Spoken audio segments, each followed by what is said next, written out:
Many of us are slippery sacrifices. I know somebody, since we've been in social distancing, you've been slipping in a number of ways because we are slippery sacrifices. What do you mean by that? When the priest would offer up those offerings on the altar, offering up offerings on the altar was bloody business. This business of sacrifice was bloody business. They would offer up those offerings on the altar, but because there was so much blood involved when the animal was sacrificed, sometimes the animal would slip off the altar. They were slippery sacrifices. So God called for them in the book of Exodus to create these brass flesh hooks.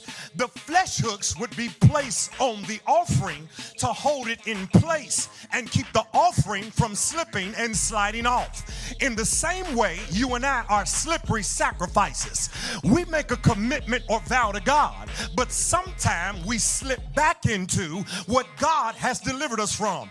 This is why you need some flesh hooks of fasting and praying, some things that discipline your flesh and bring it under subjection and hold you to your commitment to God. When you fast and when you pray, when you give yourself to God, you then bring your flesh under subjection.